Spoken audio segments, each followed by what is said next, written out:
बेटे वैधानिक कार्यों में जैसे मैंने भी आपको बताया कि वैधानिक कार्य जो है वो मंत्रिपरिषद द्वारा भी किए जाते हैं। वैसे तो वैधानिक कार्य विधान पालिका ही करती है, लेकिन जैसे कौन से वैधानिक कार्य जो है वो मंत्रिपरिषद करती है।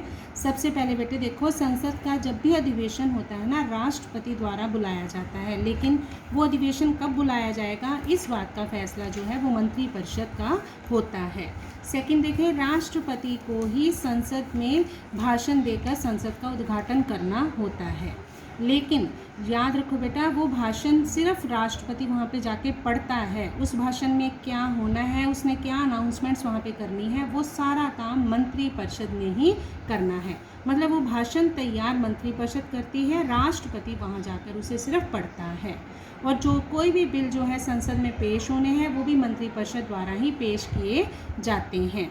और जो राष्ट्रपति द्वारा अध्यादेश जारी किए जाते हैं, मैंने आपको समझाया था कि जब संसद का अधिवेशन ना हो रहा हो उस समय अगर कोई ऐसे कानून की ज़रूरत पड़े तो राष्ट्रपति जो है फिर वो अध्यादेश जारी करता है, ऑर्डिनेंसेस जारी करता है, जो कानून का रूप धारण कर सकते हैं अगर संसद चाहे तो। लेकिन अगर संसद ना चाहे तो वो 6 हफ्तों के अंदर अंदर वो अध्यादेश ख़त्म हो जाते हैं।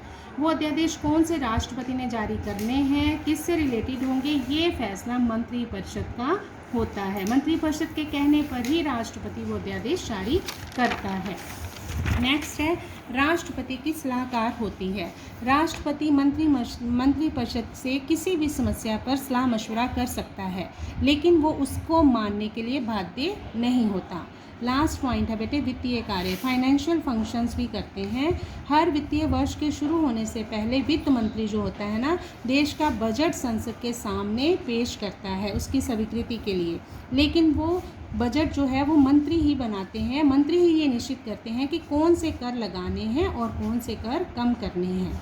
अब ये सारे काम हमने मंत्रिपरिषद के देख लिए हैं।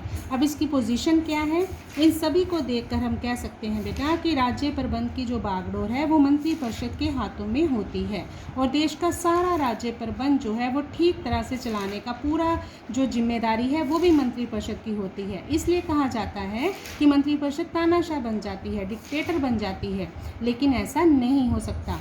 क्यों? क्योंकि बेटा मंत्रिपरिषद को प्रेस का, मीडिया का, संसद का, जनता, इन सभी का ध्यान रखना पड़ता है, और इससे भी अधिक जो सबसे पहले जो विरोधी दल होते हैं उनका भी ध्यान रखना पड़ता है। उन सबके सामने हमारी मंत्रिपरिषद जो होती है वो जिम्मेवार होती है।